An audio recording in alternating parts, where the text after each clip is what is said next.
le vrai visage du Moyen-Âge mythe et réalité. Bonjour à tous et bienvenue sur notre chaîne. Aujourd'hui, nous vous emmenons dans un voyage fascinant à travers le temps, pour découvrir le vrai visage du Moyen-Âge, mythe et réalité. Beaucoup imaginent cette époque comme sombre et brutale, peuplée uniquement de chevaliers héroïques et de dragons légendaires. Mais derrière ces images se cache un monde bien plus complexe, où la noblesse, les paysans, les villes, les artisans et les savants construisent une société riche et surprenante. Dans cette vidéo, nous allons explorer la vie quotidienne, la culture, les sciences et les légendes du Moyen-Âge, et découvrir comment ces siècles ont façonné notre civilisation. Avant de plonger dans ce voyage, n'oubliez pas de vous abonner à la chaîne, de liker la vidéo, de la partager avec vos amis et de laisser un commentaire pour nous dire ce que vous pensez ou ce que vous aimeriez voir dans nos prochaines explorations historiques. Préparez-vous à voyager dans le temps, à découvrir les secrets, les merveilles et les vérités du Moyen-Âge et à démêler le mythe de la réalité. Commençons notre voyage par une introduction au Moyen-Âge, mythe et réalité. Pendant des siècles, le Moyen-Âge a été décrit comme une époque sombre, violente et ignorante. Dans l'imaginaire collectif, on l'associe à la misère paysanne, aux famines, aux guerres sans fin, aux bûchers et à l'obscurantisme religieux. On parle souvent de l'âge des ténèbres, comme si pendant 1000 ans, la lumière de la civilisation s'était éteinte entre la chute de Rome et la Renaissance. Mais cette image est loin de la réalité.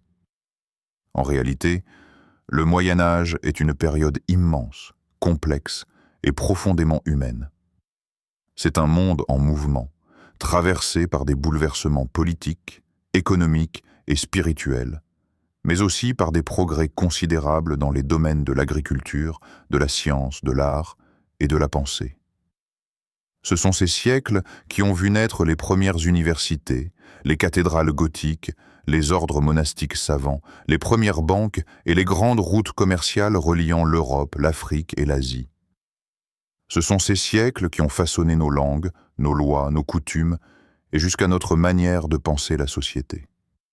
Si l'on retire les clichés modernes et les exagérations des chroniques postérieures, on découvre une période de création et de résilience, où les hommes et les femmes ont tenté, malgré les crises, de bâtir un monde plus stable, plus juste et plus spirituel.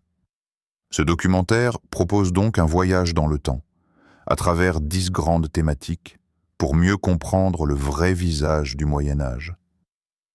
Nous irons au-delà des apparences et des légendes, pour distinguer ce qui relève du mythe et ce qui appartient à la réalité historique. De la vie des paysans à celle des chevaliers, de la foi à la science, de l'hygiène aux arts, nous découvrirons comment cette époque, si souvent méconnue, fut l'un des fondements de notre monde moderne. Préparez-vous à redécouvrir un millénaire oublié. Voici le vrai visage du Moyen-Âge, mythe et réalité. Le cliché du Moyen-Âge obscur. Depuis des siècles, l'expression « âge sombre » colle à la peau du Moyen-Âge. Dans les livres d'école, dans les films et les séries, on le présente souvent comme une période de régression, de superstition et de violence. Pourtant, cette vision est en grande partie une construction historique. L'idée d'un Moyen-Âge obscur n'est pas née au Moyen-Âge lui-même. Elle a été forgée bien plus tard, à partir du XVe siècle, par les intellectuels de la Renaissance. Ces derniers, admirateurs de l'Antiquité grecque et romaine, considéraient leur époque comme une renaissance de la lumière antique après un long sommeil. Pour se valoriser, ils avaient besoin d'un contraste, un âge d'or passé, suivi d'un âge sombre, puis leur propre retour à la lumière.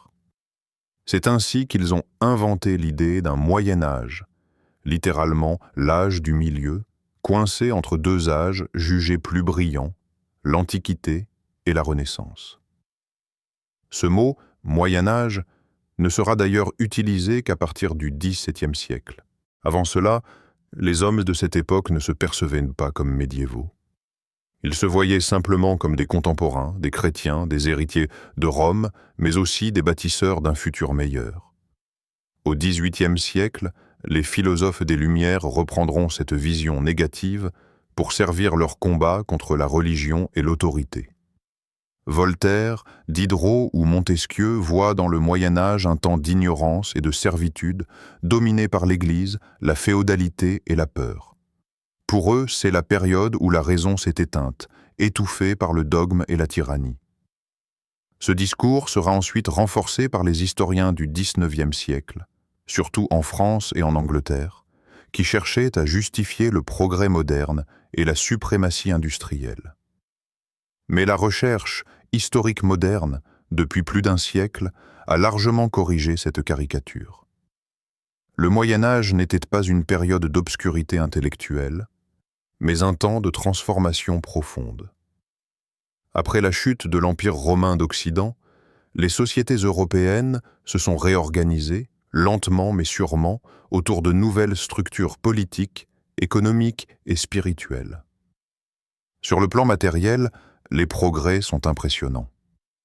L'agriculture, par exemple, connaît une véritable révolution entre le IXe et le XIIe siècle. Introduction de la charrue à versoir, utilisation du harnais d'épaule pour les chevaux, généralisation de la rotation triennale des cultures. Ces innovations permettent d'augmenter la production, de nourrir davantage de monde et de soutenir l'expansion des villages et des villes. Dans les campagnes, la vie n'est pas idyllique, mais elle n'est pas non plus désespérée.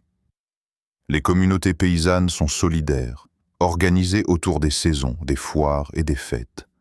L'idée d'un peuple constamment affamé et opprimé par des seigneurs cruels est largement exagérée. Bien sûr, les famines et les guerres existent, mais elles ne définissent pas toute la période. La majorité des jours étaient des jours de travail, de prière, de marché, de naissance et de célébration. Sur le plan intellectuel, le Moyen-Âge est aussi une période d'intense activité intellectuelle. Contrairement à l'idée reçue d'un monde fermé à la science, les savants médiévaux cherchent, comparent, traduisent, observent. Dans les monastères, les moines copistes préservent et transmettent les textes de l'Antiquité. Sans eux, une grande partie du savoir grec et romain aurait été perdue. À partir du XIe siècle, les universités se développent. Paris, Bologne, Oxford, Salamanque deviennent de véritables centres d'études. Les échanges entre cultures sont constants. Les savants musulmans d'Al-Andalus et du monde arabe, comme Averroès ou Avicenne, influencent directement les penseurs chrétiens. Les œuvres d'Aristote, redécouvertes grâce aux traductions arabes, inspirent des générations d'intellectuels européens, de Thomas d'Aquin à Roger Bacon. Le Moyen-Âge est donc un pont entre civilisations, pas une muraille. Sur le plan artistique et architectural, la créativité est éclatante. Les cathédrales gothiques, érigées entre le XIIe et le XVe siècle, sont de véritables prouesses d'ingénierie.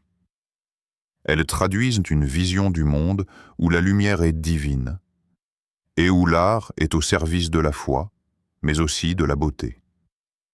Ces constructions mobilisent des centaines d'artisans, tailleurs de pierre, charpentiers, verriers, sculpteurs. Loin d'un âge de ténèbres, c'est une époque de lumière et d'audace technique. Dans la littérature, des chefs-d'œuvre apparaissent. La chanson de Roland, les légendes arthuriennes, le roman de la Rose, la divine comédie de Dante. Ces textes témoignent d'une société sensible, morale et poétique, loin du chaos qu'on imagine. Alors pourquoi ces clichés persistent-ils encore aujourd'hui? Parce qu'ils sont pratiques, ils simplifient l'histoire et renforcent l'idée de progrès linéaire, un passé obscur, un présent éclairé. Ils flattent aussi notre sentiment de supériorité moderne. Pourtant, Si l'on observe bien, notre monde contemporain partage avec le Moyen Âge bien des inquiétudes. La peur du déclin, les crises de foi, les bouleversements technologiques, la recherche de sens. Le Moyen Âge n'était pas un âge sans raison. Il était un âge de transition. Une époque où les sociétés, sorties du monde antique, cherchaient de nouveaux repères pour bâtir autre chose. Ce qu'on appelle parfois obscurité n'était pas absence de lumière, mais changement de lumière. Une autre manière de voir le monde, centrée non plus sur les empires, mais sur les communautés, les croyances, la solidarité et la quête spirituelle. Le pas. Le Moyen-Âge obscur est donc un mythe commode, forgé pour raconter l'histoire d'une façon simplifiée. En réalité, ce millénaire fut un laboratoire d'idées, d'expériences et d'innovations, d'où sortiront les bases de notre civilisation moderne. En le redécouvrant sans préjugés, nous comprenons que l'obscurité n'était pas dans le monde médiéval, mais dans notre regard sur lui. Dans la prochaine partie, nous irons au cœur de la vie quotidienne des habitants du Moyen Âge. Derrière les châteaux et les batailles, comment vivaient vraiment les paysans, artisans et villageois? Était-ce un monde de misère ou une société bien plus équilibrée qu'on ne le croit? La vie quotidienne des paysans. Lorsqu'on évoque le Moyen Âge, l'image qui surgit d'abord est celle du paysan courbé sous le poids de sa houe, vivant dans la boue et la pauvreté.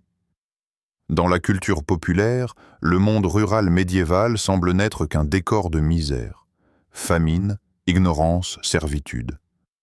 Pourtant, cette image est largement déformée. Si la vie paysanne était rude, elle n'était ni désespérée, ni dépourvue d'organisation. Le village médiéval formait une micro-société complexe, structurée, vivante et solidaire. Au tournant de l'an 1000, l'immense majorité de la population d'Europe vit à la campagne. Les villes existent, mais elles restent petites et rares. L'économie repose sur la terre. Tout ce que l'on consomme, construit ou échange provient du travail agricole.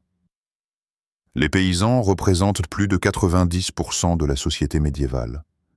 Mais ils ne sont pas tous identiques. Il existe plusieurs catégories. Les serfs, attachés à la terre d'un seigneur, ne peuvent la quitter sans autorisation, mais disposent souvent d'un lopin personnel qu'ils cultivent pour eux-mêmes. Les tenanciers libres, eux, paient une redevance pour exploiter leurs terres, mais jouissent d'une plus grande autonomie. Enfin, les laboureurs aisés, possédant bœufs et charrues, constituent une élite rurale, respectée dans le village. La hiérarchie est claire, mais le tissu social reste soudé. Tout le monde dépend des autres pour survivre. La vie quotidienne suit le rythme des saisons.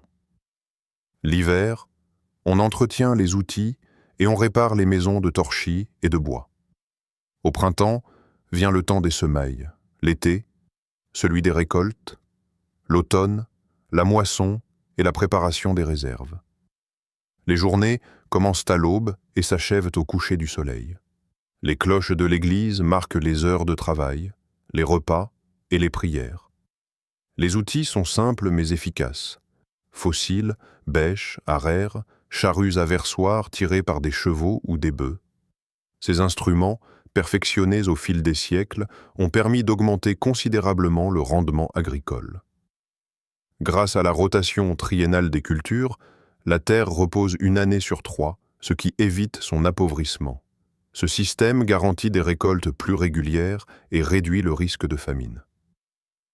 Contrairement aux clichés, le paysan médiéval ne vit pas isolé. Le village est le cœur de son existence. Autour d'une église et d'une place, il regroupe les maisons, le four à pain, le puits, le pressoir ou le moulin à grains. C'est un lieu d'entraide. On s'y échange des services, on y partage les nouvelles, les naissances et les fêtes. Les maisons sont modestes, faites de bois, de torchis et de chaume, mais elles abritent souvent plusieurs générations. Le feu central éclaire, chauffe et sert à cuisiner. Le mobilier est simple: bancs, coffres, tables, lits de paille ou de laine. Malgré leur pauvreté, les paysans tiennent beaucoup à leur foyer, symbole de stabilité et de transmission. L'alimentation du paysan est plus variée qu'on ne le croit. Le pain en constitue la base. Selon les régions, il est fait de seigle, d'orge ou de froment. On y ajoute des potages de légumes, des lentilles, des pois, des oignons et de l'ail. Les jours de fête, on mange de la viande, porc salé, volaille, gibier ou poisson séché. Le fromage et la bière complètent les repas. Contrairement à une idée répandue, le Moyen-Âge connaît aussi une culture du goût. Herbes aromatiques, épices locales et miel sont très utilisés. Les famines existent, surtout après de mauvaises récoltes, mais elles ne sont pas permanentes. Les communautés s'organisent pour stocker les grains dans des greniers communs et s'entraider. Dans les périodes difficiles, la solidarité villageoise joue un rôle essentiel. On partage le pain, on échange du travail, on protège les plus faibles. La religion occupe une place centrale. L'église du village n'est pas seulement un lieu de culte, mais aussi un centre social et symbolique. C'est là qu'on baptise, qu'on se marie, qu'on célèbre les fêtes, qu'on se retrouve pour les décisions collectives. Les paysans vivent au rythme du calendrier liturgique, Noël, Pâques, la Saint-Jean, les moissons bénies. Ces fêtes religieuses sont aussi des moments de joie, de danse et de chansons. Loin d'un peuple superstitieux et passif, les paysans médiévaux développent une spiritualité vivante, souvent liée à la nature. Ils voient dans chaque saison un signe de la providence, et dans la terre une création à respecter. Les loisirs, bien que simples, tiennent une place réelle. On joue à des jeux de dés, on écoute les conteurs, on danse lors des foires ou des mariages. Les troubadours et les ménestrels circulent de village en village, chantant l'amour courtois ou les exploits de chevaliers. La culture orale est riche. Contes, proverbes, chansons rythment les veillées.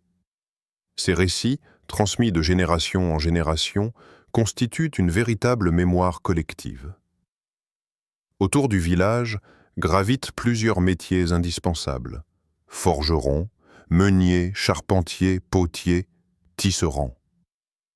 Ces artisans appartiennent au monde rural mais disposent d'un savoir-faire reconnu. Certains d'entre eux iront fonder plus tard les corporations urbaines qui feront la richesse des villes médiévales. Le seigneur, quant à lui, n'est pas toujours l'oppresseur qu'on imagine. Il prélève certes des impôts et exige des corvées, mais il a aussi des obligations. Protéger ses terres, garantir la justice, entretenir les infrastructures. Dans beaucoup de cas, la relation entre seigneur et paysan relève d'un équilibre. Chacun a besoin de l'autre. La mortalité reste élevée. Épidémies, guerres, accidents, famines. Pourtant, la démographie médiévale est étonnamment dynamique. Entre le Xe et le XIIIe siècle, la population européenne double presque. Cette croissance traduit une confiance dans l'avenir et une vitalité du monde rural. Ce sont les paysans qui, par leur labeur patient, nourrissent les chevaliers, les moines, les citadins et permettent à toute la société de se développer. Loin d'être de simples silhouettes anonymes, ils sont les véritables piliers du Moyen-Âge. En observant leur quotidien, on comprend que la vie médiévale n'était pas uniquement dure. Elle était organisée, pleine de rituels, de joies modestes et de relations humaines fortes. Ces communautés rurales, soudées autour du travail, de la foi et des saisons, ont su créer un équilibre durable entre l'homme et la nature. Le Moyen-Âge ne fut donc pas une ère d'immobilisme, mais une époque d'adaptation et de continuité. Les innovations agricoles, les structures villageoises et l'esprit communautaire posèrent les bases de l'économie européenne moderne. Derrière l'image du paysan misérable se cache en réalité une société vivante, résiliente et ingénieuse. Dans la prochaine étape, nous quitterons les champs et les villages pour aborder un autre grand mythe, celui d'un Moyen-Âge sale et malodorant. Était-ce vraiment un monde sans hygiène ni propreté? Ou bien, notre regard moderne a-t-il, là encore, grossi les contrastes? Découvrons-le dans l'étape suivante: hygiène et propreté au Moyen-Âge. Parmi les clichés les plus tenaces sur le Moyen-Âge, celui de la saleté généralisée occupe une place de choix. Dans l'imaginaire collectif, les gens vivaient dans la crasse, se lavaient rarement et empestaient les rues étroites de leur ville sans égout. Les nobles, dit-on, masquaient leur odeur avec du parfum, et les bains étaient considérés comme dangereux, voire immoraux. Cette image, souvent véhiculée par le cinéma ou la littérature romantique du XIXe siècle, est pourtant loin de la réalité historique. Les médiévaux connaissaient et pratiquaient l'hygiène, mais selon des codes et des logiques différentes des nôtres. En vérité, le Moyen-Âge fut une civilisation de l'eau et du soin du corps, bien plus qu'on ne le croit. D'abord, il faut se rappeler que l'eau occupe une place essentielle dans la culture chrétienne médiévale. Le baptême, symbole de purification, place le lavage au cœur du rituel religieux. Le corps n'est pas perçu comme impur en soi. Il est le temple de l'âme. La propreté physique est donc un reflet de la pureté morale. Dans les monastères, véritable centre de vie intellectuelle et spirituelle, l'hygiène est codifiée. Les règles de saint Benoît ou de Cluny prévoient des lavages réguliers. Les moines doivent se laver les mains avant les repas, se baigner à certaines périodes de l'année et changer leurs habits fréquemment. Les latrines collectives, souvent construites au-dessus d'un courant d'eau, sont soigneusement entretenues. Dans certains établissements, comme l'abbaye de Westminster ou celle de Cluny, les moines disposent même de bains chauds alimentés par des canalisations. Ces infrastructures, impressionnantes pour leur époque, montrent à quel point la propreté était valorisée. Dans les villes médiévales, l'eau circule également. Des fontaines publiques, des puits et parfois des aqueducs anciens alimentent les quartiers. Les habitants s'y approvisionnent quotidiennement. Certes, les égouts tels que nous les connaissons n'existent pas encore, mais les fossés d'évacuation, les caniveaux et les ruisseaux jouent ce rôle. Les bains publics, appelés étuves, sont extrêmement populaires du XIIe au XVe siècle. Ils fonctionnent à la manière des thermes antiques, des salles chauffées, des bassins d'eau chaude, des chambres pour se reposer ou se faire masser. Hommes et femmes y vont fréquemment, parfois ensemble selon les régions. Les chroniqueurs racontent que dans certaines villes comme Paris, Cologne ou Prague, il y avait des dizaines d'étuves ouvertes au public. Ces lieux ne sont pas seulement destinés à se laver. Ce sont des espaces sociaux, de détente et de rencontres. On y discute, on y fait des affaires, on y célèbre des fêtes. L'hygiène est alors perçue comme un plaisir collectif et convivial. Les riches, bien sûr, disposent de leurs propres installations. Dans les châteaux, on trouve souvent des salles de bain privées, avec cuves en bois ou en cuivre, parfums, herbes et huiles aromatiques. Les nobles aiment les bains parfumés. On y verse des pétales de rose, de la lavande, du thym ou du romarin. Les traités de médecine de l'époque, inspirés de la tradition gréco-arabe, recommandent les bains pour préserver la santé. Le Taquinum Sanitatis, célèbre manuel de bien-être médiéval, conseille des lavages réguliers, des vêtements propres et des promenades au grand air. Même les paysans, dans la mesure de leurs moyens, entretiennent leur propreté. Ils se lavent à la rivière, au puits ou avec de simples seaux d'eau. Les vêtements sont rincés à la main, souvent dans les lavoirs collectifs. Le savon existe, il est fabriqué à base de graisse animale et de cendres, et il se vend sur les marchés. D'où vient alors cette idée d'un Moyen-Âge sale?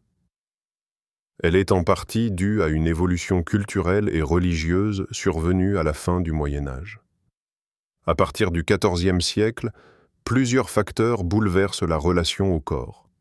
Les épidémies, la peste noire et les transformations morales de l'époque.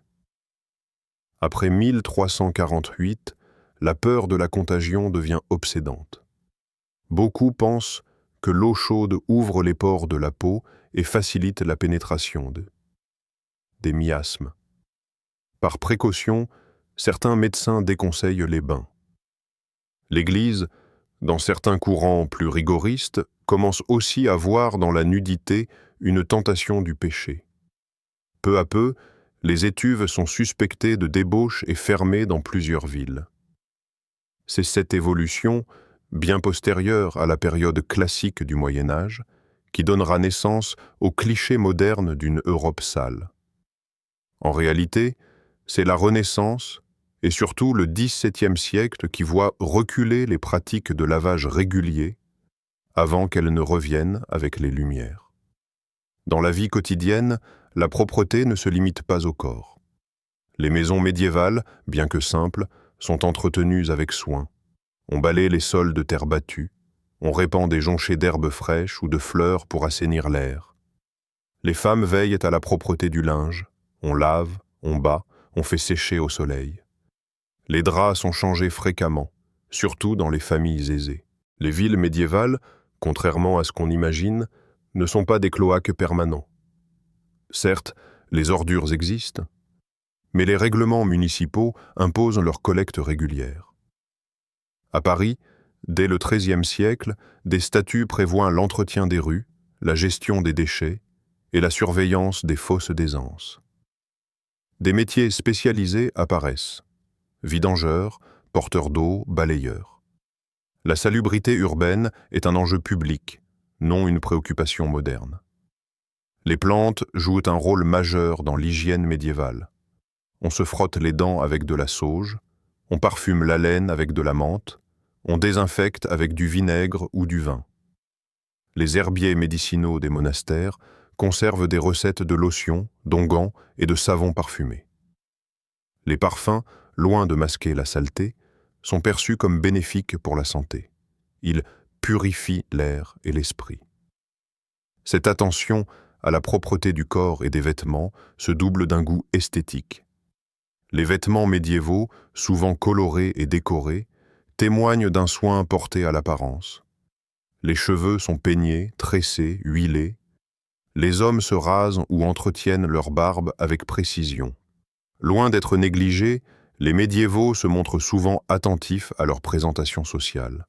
En somme, l'idée d'un Moyen-Âge sale ne résiste pas à l'examen des sources. Bien sûr, l'hygiène n'était pas celle de notre époque, et les infrastructures sanitaires étaient rudimentaires. Mais les principes de propreté, de soin du corps et d'entretien du cadre de vie étaient bien présents dans toutes les classes sociales. Le corps médiéval n'était pas méprisé. Il était accompagné, lavé, parfumé, observé, intégré à une vision globale de l'homme. Si le monde médiéval sentait parfois le fumier, il sentait aussi le savon, la menthe, le pain chaud et la cire d'abeille. Le Moyen Âge, loin d'être un âge de crasse, fut au contraire un âge de propreté relative, bien plus nuancé qu'on ne le croit. Dans la prochaine étape, nous explorerons un autre pilier de cette société, l'Église et la religion. Institution spirituelle, politique et intellectuelle, elle a modelé la vie médiévale dans toutes ses dimensions. Était-elle une force d'obscurantisme ou une lumière du savoir et de l'organisation? Réponse dans la 4e étape, l'Église et la religion au Moyen Âge. Pour comprendre le Moyen Âge, il faut d'abord comprendre l'Église. Pendant près d'un millénaire, elle fut l'âme et l'ossature de la civilisation européenne. Plus qu'une institution religieuse, elle formait un monde en soi, à la fois spirituel, intellectuel, économique et politique. Dans les campagnes comme dans les villes, dans les palais comme dans les cabanes, la foi chrétienne donnait sens à l'existence. Le chrétien médiéval naissait, vivait et mourait sous le signe de l'Église. Elle bénissait sa naissance, réglait son mariage, guidait son âme après la mort. Le rythme de la vie quotidienne suivait celui du calendrier liturgique. Dimanche, carême, fête des saints et pèlerinages structuraient le temps et les saisons. L'Église médiévale n'était pas un simple lieu de prière.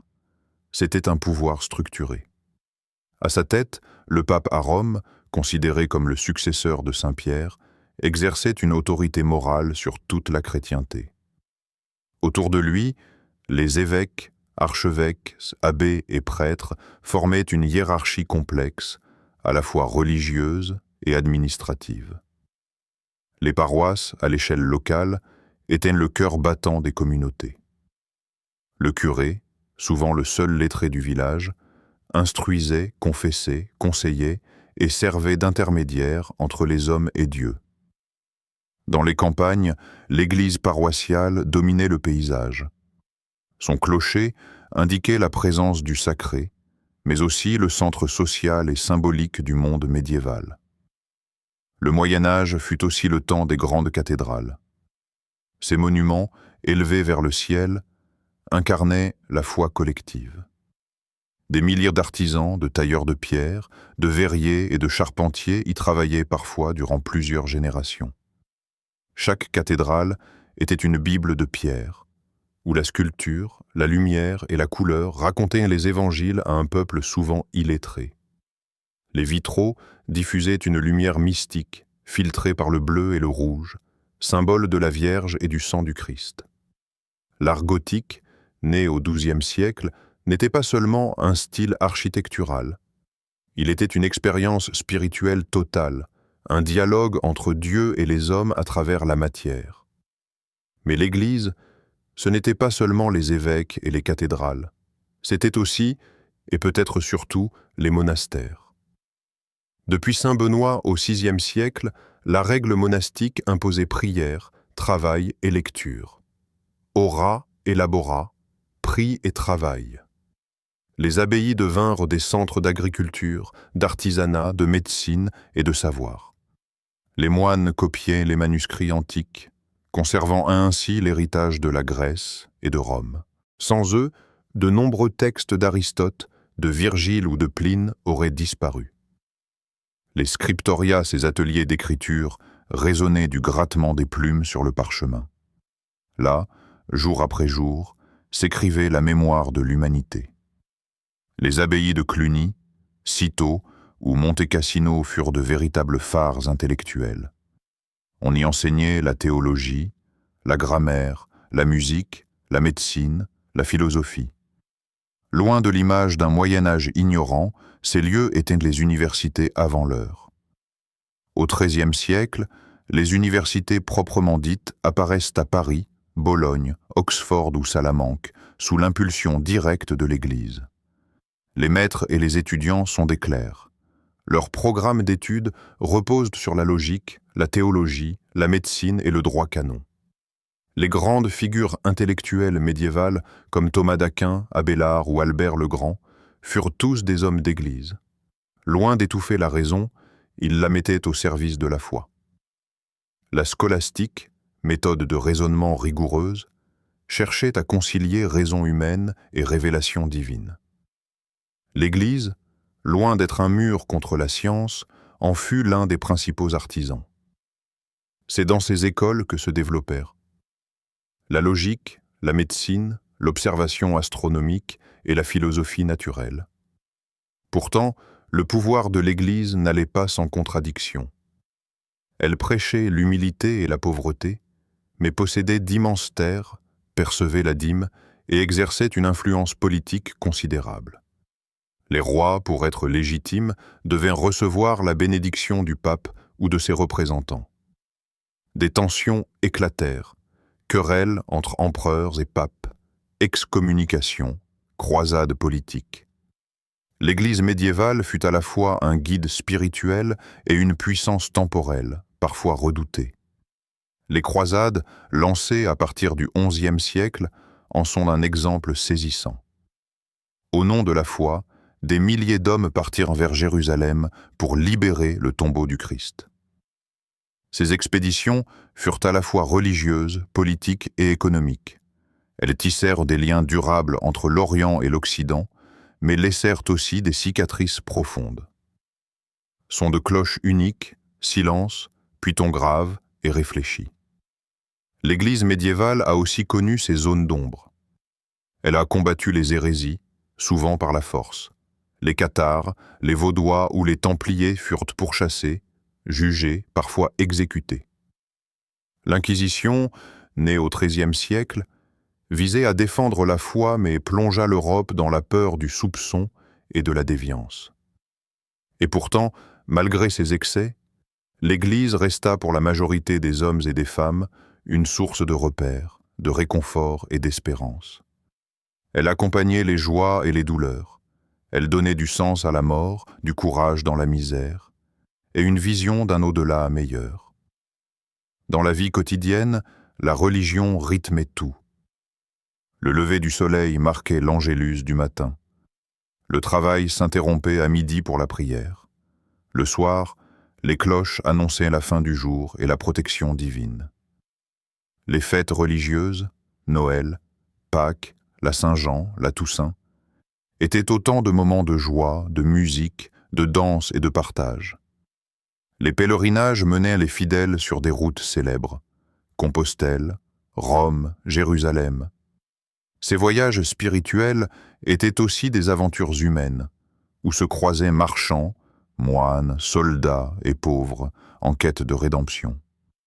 En somme, l'Église du Moyen-Âge fut le cœur battant de la civilisation européenne. Elle unifia les peuples, structura la société, préserva le savoir, inspira l'art et porta l'espérance. Si elle eut ses abus et ses contradictions, elle fut aussi le moteur d'une culture profondément humaine, où le sacré et le quotidien se mêlaient sans cesse. Le Moyen-Âge, loin d'être un âge d'obscurantisme religieux, fut un temps où la foi et la raison marchaient encore côte à côte. Dans la prochaine étape, nous quitterons les églises et les cloîtres pour entrer dans les châteaux et les forteresses. Car le Moyen-Âge, c'est aussi l'âge de la chevalerie, de la guerre et du pouvoir. Nous découvrirons la réalité de la vie des seigneurs et des chevaliers, loin des mythes romantiques, un monde d'honneur, de stratégie et de devoir. À suivre dans la 5e étape, chevaliers et seigneurs, la vraie vie de la noblesse médiévale. Moyen-Âge évoque souvent, dans l'imaginaire collectif, des chevaliers en armure brillante, des duels d'honneur et des châteaux imposants. Mais derrière cette image héroïque se cache une réalité beaucoup plus nuancée. Être chevalier ou seigneur au Moyen-Âge, ce n'était pas vivre dans le luxe permanent, ni combattre sans cesse. C'était avant tout un rôle social, une responsabilité et une discipline. La noblesse médiévale ne naît pas d'un seul coup. Elle s'enracine lentement entre le 9e et le 11e siècle, à mesure que l'Europe se réorganise après la chute de l'Empire carolingien. Le pouvoir royal s'affaiblit, les territoires se morcellent et les seigneurs locaux prennent le contrôle des terres. De cette fragmentation naît un système nouveau, la féodalité. Le roi, les ducs et les comtes concèdent des terres, les fiefs, à des vassaux en échange de fidélité et de services militaires. Le lien entre seigneur et vassal repose sur un serment d'honneur, prononcé à genoux, main jointe. C'est un contrat à la fois juridique et moral, symbolisé par le baiser de foi. Ce rituel, appelé l'hommage, fonde tout l'édifice social médiéval. Devenir chevalier n'était pas un privilège inné. Le jeune noble commençait son apprentissage très tôt, souvent dès l'âge de 7 ans. Il quittait la maison familiale pour servir comme page dans un autre château. Il y apprenait l'art de monter à cheval, de manier les armes, mais aussi les règles de courtoisie, de lecture et de musique. Vers 14 ans, il devenait écuyer, assistant personnel d'un chevalier. Il s'occupait des armes, des chevaux, participait parfois aux batailles en portant les bannières ou en protégeant son maître. Ce n'est qu'à l'âge de 21 ans environ qu'il pouvait être adoubé. La cérémonie de l'adoubement était un rite de passage sacré. Le jeune homme passait la nuit en prière, puis recevait ses armes bénies par un prêtre. Le seigneur ou le roi lui ceignait l'épée et lui donnait la fameuse collée sur la joue, un coup symbolique, dernier qu'il devait recevoir sans riposter. Mais la vie du chevalier n'était pas faite que de batailles et de gloire. La plupart du temps, il vivait sur ses terres, administrait ses domaines, rendait la justice et protégeait les paysans. Le château fort, contrairement à l'image du palais luxueux, était d'abord une forteresse défensive. Construit sur une hauteur ou entouré de douves, il servait à surveiller les routes, à abriter les troupes et à résister aux sièges. L'intérieur était plus sobre qu'on ne l'imagine. Des murs de pierre froide, des tapisseries pour isoler du vent, des meubles en bois massif. La grande salle, ou salle d'apparat, servait à la fois de lieu de réception, de tribunal et de salle à manger. Le confort existait, mais il restait rudimentaire. Même les plus grands seigneurs dormaient souvent dans des lits à baldaquin pour se protéger des courants d'air et des insectes. Les banquets, en revanche, étaient somptueux. On y servait gibier, vins épicés, pâtés et fruits confits. Ces festins, plus qu'un plaisir, étaient une affirmation de prestige et d'autorité. Les chevaliers suivaient un code moral, la chevalerie. Ce code, élaboré entre le XIe et le XIIIe siècle, prônait la loyauté, le courage, la piété et la protection des faibles. Les romans de Chrétien de Troyes et les légendes arthuriennes ont idéalisé cette image du chevalier parfait preux, courtois, fidèle à sa dame. Dans la réalité, les choses étaient plus contrastées. Si certains chevaliers incarnaient ces vertus, d'autres étaient de simples mercenaires ou pillards. La violence faisait partie intégrante du monde féodal. Les guerres privées, les raids et les sièges étaient fréquents. L'Église tenta d'encadrer cette brutalité en imposant des règles. La paix de Dieu et la trêve de Dieu interdisaient de combattre certains jours ou d'attaquer les civils. Peu à peu, la chevalerie devint aussi un idéal religieux, mêlant foi et guerre sainte. Le chevalier devait défendre la foi chrétienne et beaucoup participèrent aux croisades. Ces expéditions étaient à la fois spirituelles et politiques, mais elles renforcèrent le prestige des ordres militaires. Les Templiers, les Hospitaliers, les Teutoniques, les Hospitaliers de Saint-Jean de Jérusalem, les Hospitaliers de Saint-Jean de Rhodes, les Hospitaliers de Saint-Jean de Malte, les Hospitaliers de Saint-Jean de Chypre, les Hospitaliers de Saint-Jean de Tripoli, les Hospitaliers de Saint-Jean de Jérusalem, les Hospitaliers de Saint-Jean de Rhodes, les Hospitaliers de Saint-Jean de Malte, les Hospitaliers de Saint-Jean de Chypre, les Hospitaliers de Saint-Jean de Tripoli, les Hospitaliers de Saint-Jean de Jérusalem, les Hospitaliers de Saint-Jean de Rhodes, les Hospitaliers de Saint-Jean de Malte, les Hospitaliers de Saint-Jean de Chypre, les Hospitaliers de Saint-Jean de Tripoli, les Hospitaliers de Saint-Jean de Jérusalem, les Hospitaliers de Saint-Jean de Rhodes, les Hospitaliers de Saint-Jean de Malte, les Hospitaliers de Saint-Jean de Chypre, les Hospitaliers de Saint-Jean de Tripoli, les Hospitaliers de Saint-Jean de Jérusalem, les Hospitaliers de Saint-Jean de Rhodes, les Hospitaliers de Saint-Jean de Malte, les Hospitaliers de Saint-Jean de Chypre, les Hospitaliers de Saint-Jean de Tripoli, les Hospitaliers de Saint-Jean de Jérusalem, les Hospitaliers de Saint-Jean de Rhodes, les Hospitaliers de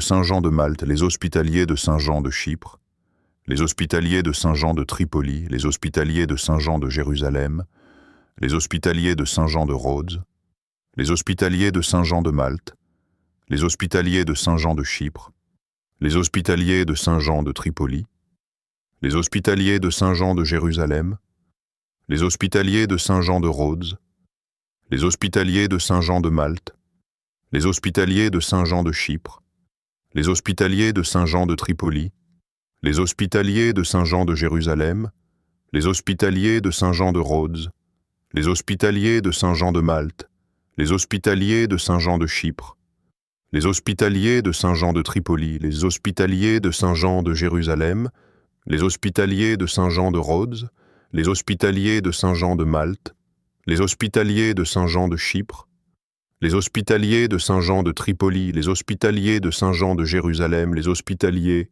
de Saint-Jean de Rhodes, les Hospitaliers de Saint-Jean de Malte, les Hospitaliers de Saint-Jean de Chypre, les hospitaliers de Saint-Jean de Tripoli, les hospitaliers de Saint-Jean de Jérusalem, les hospitaliers de Saint-Jean de Rhodes, les hospitaliers de Saint-Jean de Malte, les hospitaliers de Saint-Jean de Chypre, les hospitaliers de Saint-Jean de Tripoli, les hospitaliers de Saint-Jean de Jérusalem, les hospitaliers de Saint-Jean de Rhodes, les hospitaliers de Saint-Jean de Malte, les hospitaliers de Saint-Jean de Chypre, les hospitaliers de Saint-Jean de Tripoli, les hospitaliers de Saint-Jean de Jérusalem, les hospitaliers de Saint-Jean de Rhodes, les hospitaliers de Saint-Jean de Malte, les hospitaliers de Saint-Jean de Chypre, les hospitaliers de Saint-Jean de Tripoli, les hospitaliers de Saint-Jean de Jérusalem, les hospitaliers de Saint-Jean de Rhodes, les hospitaliers de Saint-Jean de Malte, les hospitaliers de Saint-Jean de Chypre, les hospitaliers de Saint-Jean de Tripoli, les hospitaliers de Saint-Jean de Jérusalem, les hospitaliers de Saint-Jean de Rhodes, les hospitaliers de Saint-Jean de Malte, les hospitaliers de Saint-Jean de Chypre, les hospitaliers de Saint-Jean de Tripoli, les hospitaliers de Saint-Jean de Jérusalem, les hospitaliers de Saint-Jean de Rhodes, les hospitaliers de Saint-Jean de Malte, les hospitaliers de Saint-Jean de Chypre, les hospitaliers de Saint-Jean de Tripoli, les hospitaliers de Saint-Jean de Jérusalem, les hospitaliers de Saint-Jean de Rhodes, les hospitaliers de Saint-Jean de Malte, les hospitaliers de Saint-Jean de Chypre, les hospitaliers de Saint-Jean de Tripoli, les hospitaliers de Saint-Jean de Jérusalem, les hospitaliers de Saint-Jean de Rhodes, les hospitaliers de Saint-Jean de Malte, les hospitaliers de Saint-Jean de Chypre, les hospitaliers de Saint-Jean de Tripoli, les hospitaliers de Saint-Jean de Jérusalem, les hospitaliers de Saint-Jean de Rhodes, les hospitaliers de Saint-Jean de Malte, les hospitaliers de Saint-Jean de Chypre, les hospitaliers et les teutoniques. Ces ordres religieux militaires, mi-moines, mi-soldats, illustrent la fusion unique du spirituel et du guerrier propre au Moyen-Âge. Leur discipline stricte, leurs vœux de pauvreté et leur bravoure au combat firent d'eux des symboles de la dévotion armée. Au-delà de la guerre, la noblesse médiévale jouait aussi un rôle culturel et politique. Les seigneurs protégeaient les artistes, les troubadours et les poètes. Dans les cours d'Aquitaine ou de Champagne, on chantait l'amour courtois, on célébrait la beauté, la loyauté et la sagesse féminine. La dame, souvent idéalisée, devenait l'inspiratrice des chevaliers. Elle incarnait la vertu, la douceur et la mesure. Mais cette image raffinée masquait une réalité plus dure. La vie de la noblesse restait dominée par le devoir, la guerre et la gestion des terres. Les femmes nobles administraient les domaines en l'absence de leur mari, veillaient à l'éducation des enfants et géraient les finances. Certaines, comme Aliénor d'Aquitaine, jouèrent même un rôle politique majeur. Le seigneur médiéval, malgré ses privilèges, n'était pas libre de tout. Il devait fidélité à son suzerain, protection à ses vassaux et justice à ses paysans. En échange, il percevait des impôts, des redevances et des services. Sa richesse dépendait de ses terres et de la loyauté de ses hommes. Les châteaux n'étaient pas seulement des lieux de pouvoir, mais aussi des microcosmes sociaux. Artisans, serviteurs, pages, cuisiniers et soldats y vivaient en permanence. La vie y était rythmée par la saison, la chasse, la guerre et les fêtes religieuses. En somme, la chevalerie médiévale fut bien plus qu'un mythe romantique. Elle fut un système d'éducation, un idéal moral et un pilier politique. Si les chevaliers brillaient par leurs armes, ils symbolisaient aussi une société fondée sur la fidélité, l'honneur et le service. Le Moyen-Âge n'a pas connu que la brutalité. Il a aussi inventé une forme d'éthique de la guerre, une noblesse d'âme et un sens du devoir qui marqueront profondément la civilisation occidentale. Dans la prochaine étape, nous quitterons les châteaux pour redescendre dans les villages et les champs. Car si les nobles régnaient, c'étaient les paysans qui nourrissaient le monde médiéval. Découvrons maintenant la vie paysanne, les rythmes du travail et la survie quotidienne dans l'Europe d'autrefois. À suivre dans la 6e étape, paysans et serfs, le vrai visage du peuple médiéval. Quand on parle du Moyen-Âge, l'image du paysan souffrant dans la boue revient souvent. Pourtant, cette vision est exagérée et partielle. La vie rurale médiévale, loin d'être uniquement misérable, était structurée, rythmée et fortement ancrée dans la solidarité. Les paysans formaient la colonne vertébrale de la société. Sans leur travail, ni nourriture, ni richesse n'auraient existé. Ils étaient attachés à la terre, soit comme serfs, soit comme tenanciers libres, chacun selon un statut précis. Le serf était lié au domaine d'un seigneur. Il ne pouvait le quitter sans autorisation et devait accomplir certaines corvées, labourer les champs, entretenir les routes, réparer les ponts et participer aux travaux du château. En contrepartie, il avait un lopin de terre à cultiver pour sa famille et bénéficier de la protection du seigneur. La vie n'était donc pas entièrement subie. Elle était régie par des droits et des devoirs précis, connus de tous. Les tenanciers libres, eux, payaient une redevance ou un cens annuel, mais jouissaient d'une plus grande autonomie. Certains d'entre eux, laboureurs aisés ou marchands ruraux, parvenaient à accumuler richesse et influence locale. Les journées suivaient le rythme des saisons. Au printemps, on semait, en été, on surveillait et arrosait, à l'automne, on récoltait, l'hiver servait à réparer et entretenir. Les heures de travail étaient longues, mais elles étaient ponctuées de moments de repos et de fêtes religieuses.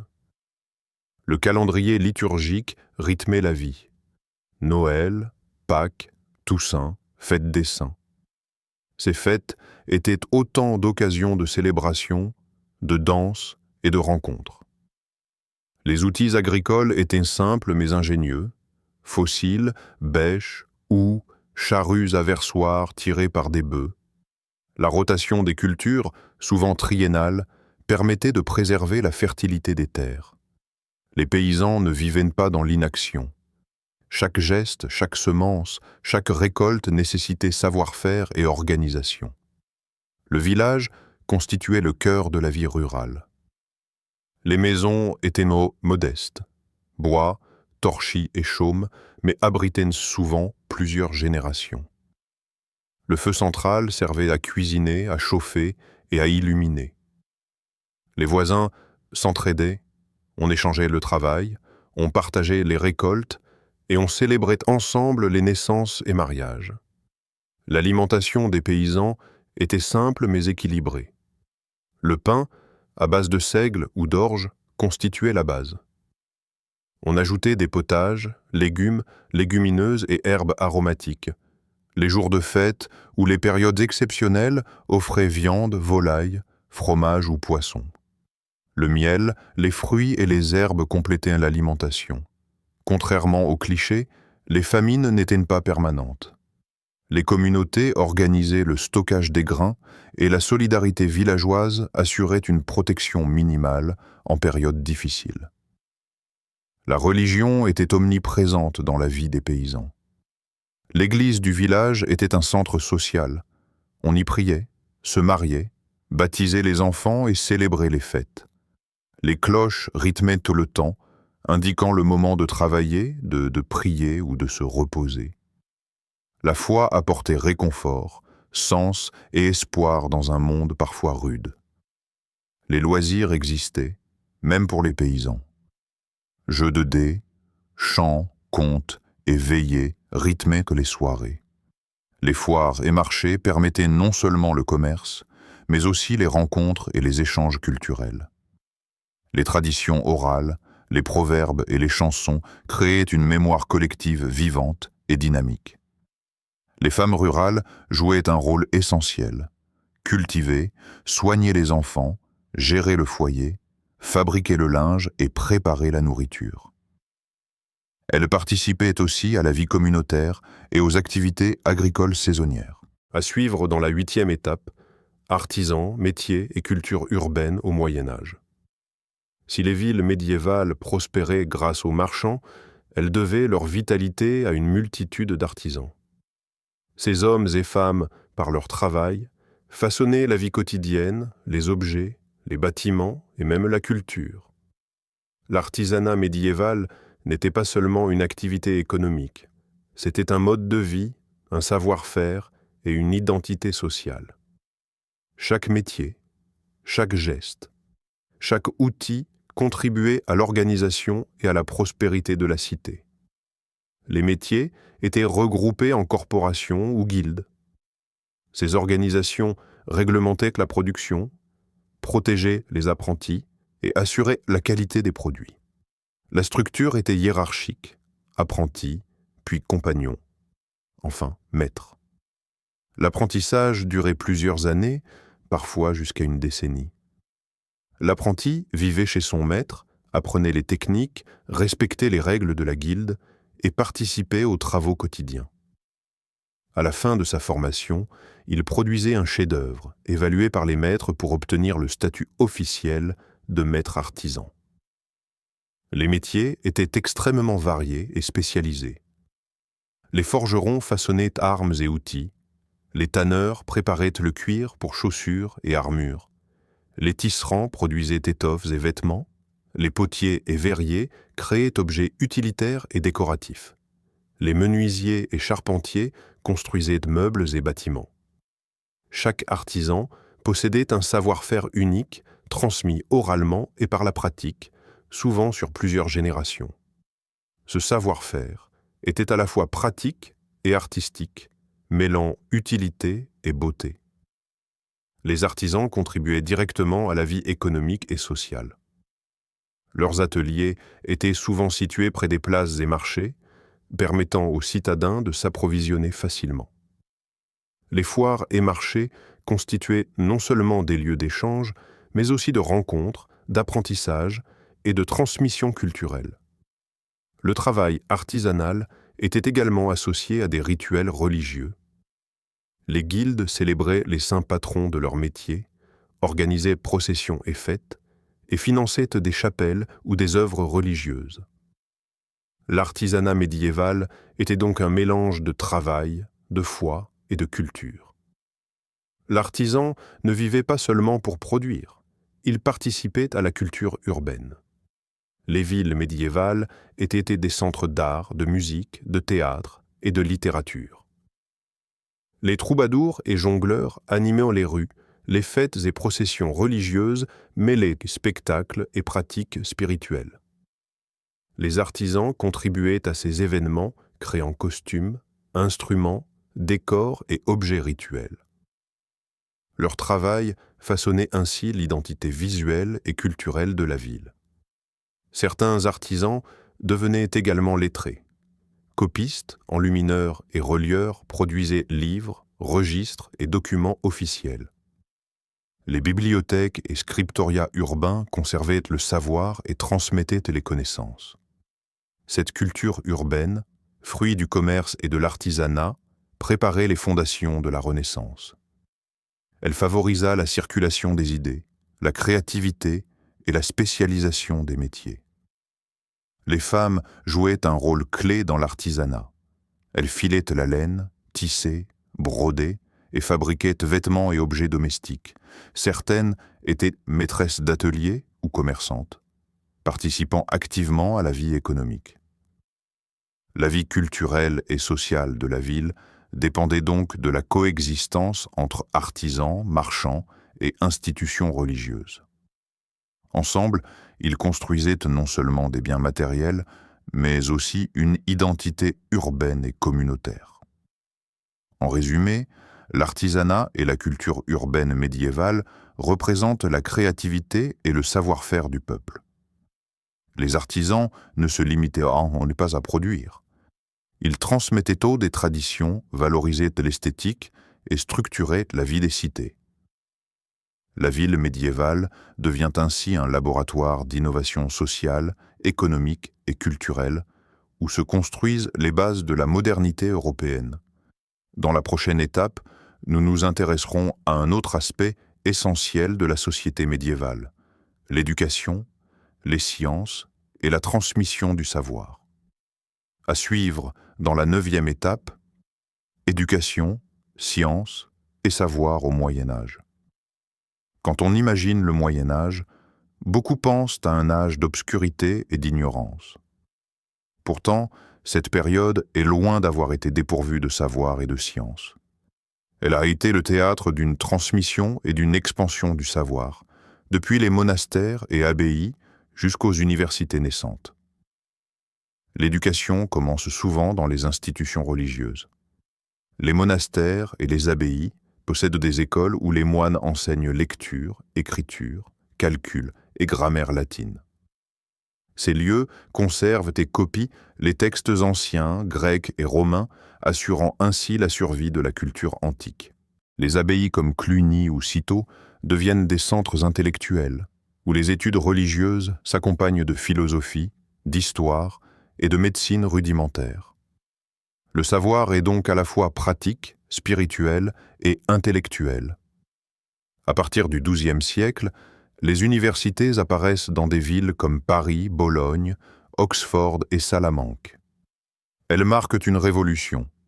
L'enseignement quitte presque exclusivement les monastères pour des institutions ouvertes à la société urbaine. Les étudiants et professeurs sont regroupés par facultés, arts libéraux, médecine, droit et théologie. L'enseignement est fondé sur la dispute et le raisonnement logique, une méthode appelée scolastique. Des figures comme Abélard, Thomas d'Aquin ou Albert le Grand incarnent cette approche.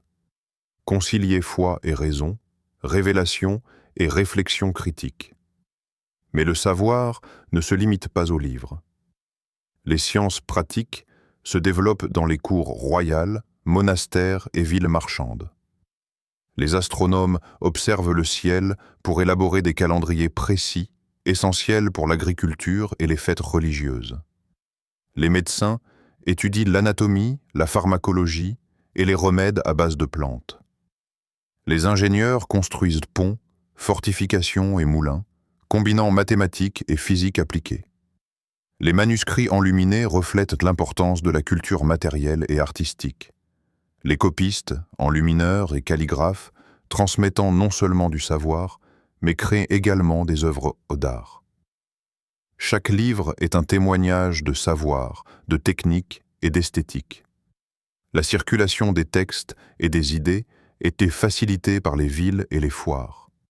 Les manuscrits voyagent, les érudits se déplacent, et la culture se diffuse au-delà des frontières locales. L'Europe médiévale devient ainsi un réseau d'apprentissage, d'échange et de créativité. Musique plus grave, ton sérieux, son d'horloge et pages tournées lentement. L'éducation concerne aussi la vie quotidienne. Dans les familles nobles, on apprend l'écriture, la lecture, la stratégie et l'étiquette. Dans les familles urbaines, on forme les enfants aux métiers, au commerce et aux techniques artisanales. Même les paysans acquièrent un savoir pratique, semer, cultiver, élever du bétail, construire et guérir. Le Moyen-Âge est donc loin d'être uniformément ignorant. Il repose sur des formes multiples de savoir pratiques et théoriques. Les sciences médiévales sont une combinaison de tradition et innovation. Elles s'inspirent des textes antiques, mais les adaptent à la réalité médiévale. L'astrologie et l'astronomie coexistent, la médecine mélange observation et tradition. La physique s'applique à l'architecture et aux machines. Les inventeurs et artisans médiévaux expérimentent, testent et améliorent les techniques. La roue hydraulique, le moulin à vent, la forge avancée et les instruments de navigation sont autant de preuves de cette inventivité. En résumé, le Moyen-Âge est une période où le savoir se construit, se préserve et se diffuse. Les monastères, les universités, les villes et les ateliers artisanaux forment un réseau complexe où la connaissance se transmet et se transforme. La science et l'éducation médiévale préparent le terrain pour la Renaissance, posant les bases d'une Europe plus éclairée, curieuse et créative. Dans la dernière étape, nous découvrirons les mythes et réalités de la vie quotidienne médiévale, une synthèse qui reliera noblesse, paysans, ville, éducation et culture. À suivre dans la 10e étape, vie quotidienne et mythes du Moyen-Âge, vérité et imagination. Quand on évoque le Moyen-Âge, les images viennent instantanément. chevaliers, châteaux, dragons, sorcières et festins interminables. Mais quelle part de cette vision est réalité historique et quelle part relève du mythe et de l'imaginaire populaire? Pour comprendre cette époque, il faut regarder tous les aspects de la vie quotidienne, depuis les seigneurs et chevaliers jusqu'aux paysans et citadins. La noblesse médiévale, souvent idéalisée, ne vivait pas en permanence dans le luxe et la bataille. Les chevaliers étaient d'abord des gestionnaires de domaines et des protecteurs du peuple. Leurs armures étincelantes et leurs duels glorieux, si célèbres dans les récits et légendes, représentaient en réalité une fraction de leur quotidien, ponctué par l'administration, la chasse et les obligations religieuses. Du côté des paysans, la vie était dure mais organisée et communautaire. Les travaux agricoles rythmaient les journées et les saisons. Les villages constituaient des espaces de solidarité où se mêlaient travail, foi, fête et apprentissage. Les famines et maladies existaient, certes, mais les paysans développaient des stratégies pour survivre. Stockage des grains, rotation des cultures, entraide et savoir-faire pratique. Les villes, pour leur part, étaient centres de commerce, culture et innovation. Les marchands et artisans structuraient la vie économique et culturelle, transmettaient le savoir-faire et faisaient circuler les idées et les produits. L'artisanat, les guildes et les universités contribuaient à la richesse intellectuelle et matérielle de la société. Le Moyen-Âge n'était donc pas uniformément sombre ou ignorant. L'éducation, la science et la culture se développaient dans les monastères, les universités et les villes. Les connaissances pratiques et théoriques se transmettaient à travers les générations, préparant les fondations de la Renaissance et du monde moderne. Pourtant, l'imaginaire médiéval, nourri par légendes, épopées et récits populaires, a laissé des traces puissantes. Dragons, sorcières, fantômes et trésors mythiques font partie de la mémoire collective et reflètent les espoirs, peurs et croyances d'une société en transformation. Ces mythes ne sont pas des inventions absurdes. Ils traduisent les enjeux de l'époque, comme le pouvoir, la foi, la justice et la survie. En résumé, le Moyen-Âge était un monde complexe, contrasté et vivant. La vie quotidienne mêlait devoirs et plaisirs, travail et fête, foi et savoir. La noblesse, les paysans, les marchands, les artisans et les érudits formaient un tissu social interconnecté, où chacun jouait un rôle essentiel. Les mythes et légendes, loin d'obscurcir la réalité, la complètent en révélant les aspirations, les peurs et la créativité des hommes et femmes de cette époque. Le Moyen-Âge n'est donc ni un âge sombre, ni un conte de chevaliers fantastiques. C'est une période d'innovation, de savoir, de culture et de résilience qui a façonné la civilisation occidentale et continue d'inspirer notre imagination aujourd'hui. Avec cette étape, nous achevons notre voyage à travers les mythes et réalités du Moyen-Âge. De la vie des chevaliers à celle des paysans, des villes prospères aux ateliers des artisans, de l'éducation aux légendes populaires, nous avons découvert un monde riche, contrasté et étonnamment moderne dans ses structures et ses valeurs. Nous arrivons au terme de ce voyage fascinant à travers le Moyen-Âge, un monde où mythes et réalité s'entrelacent.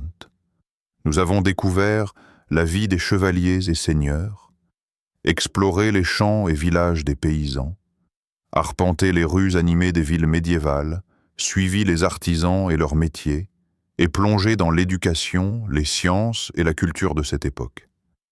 Chaque aspect de cette période révèle un équilibre entre travail, foi, innovation et imagination, et nous montre combien le Moyen-Âge a façonné la civilisation que nous connaissons aujourd'hui.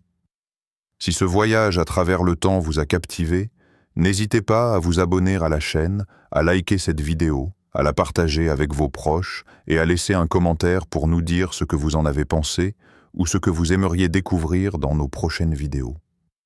Votre soutien nous permet de continuer à explorer l'histoire avec passion et de vous proposer des contenus toujours plus fascinants et immersifs. Merci d'avoir voyagé avec nous dans le temps. restez curieux, continuez d'explorer l'histoire, et surtout, ne manquez pas nos prochaines vidéos pour découvrir d'autres secrets du passé.